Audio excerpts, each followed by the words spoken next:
So this is day 2 of the Every Little Bit Counts challenge from Three Rivers Farm that I guess Jessica puts out every year. So this is the first year I'm participating fully as I can. And today I'm processing some carrots. As you can see here, I'm going to go through and pull a bunch of carrots that are of a decent size, and I'm going to ferment these.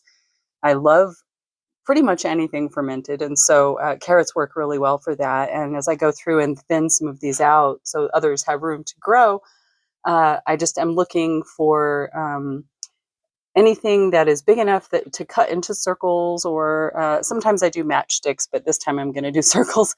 Sometimes you get some interesting looking carrots. So anyway, yeah, that's the pile of carrots, and I actually found a couple of potatoes that I hadn't found before when I was pulling potatoes in the same area. But this is my haul for today for fermenting, and it looks like a decent amount, so we'll see what we get there. I take them in and cut the tops off, go through and just remove all the tops, and those will be composted. The chickens don't really enjoy the tops. Otherwise, I would give those to them, but they don't like it. So this is what I ended up with. And what I'm going to do is scrub each one. I leave the skins on unless there is something really yucky, then I cut it off. Those I'm just going to leave. It's so funny. Sometimes you find carrots that just do the strangest things. But anyway, yeah, this is what I have to work with. And I've got them all scrubbed here and ready to be processed. And sometimes you'll get a carrot that has been exposed to the sun, the top of it, and it'll get green or sometimes reddish. And I cut that part off and just put it in the compost. But here we are with the finished product. That's how much I have to work with. And I just make a salt brine. I take 3 tablespoons of what I've got here is pink Himalayan salt to each quart of water for my brine.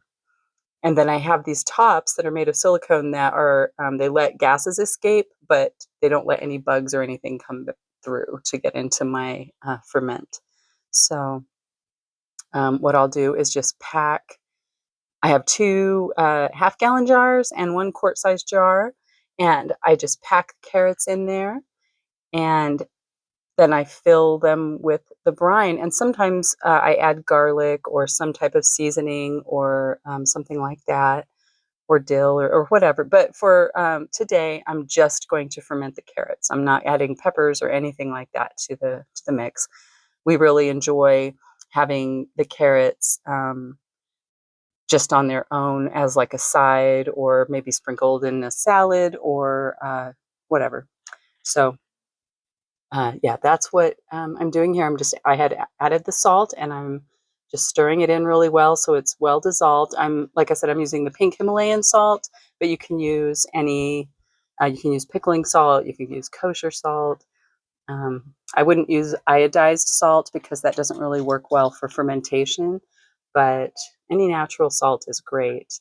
So now I'm just going to pour my brine over the carrots, and it is really that simple to ferment. As long as you don't have something that you have to burp every day, like if you use a regular lid with your jar and cap, you might have to burp it because it will build up gases in there. But with these lids or the pickle pipe lids, it's just such an easy thing to do. You just put the lids on, put it in a cool, dark place, and check them every so often.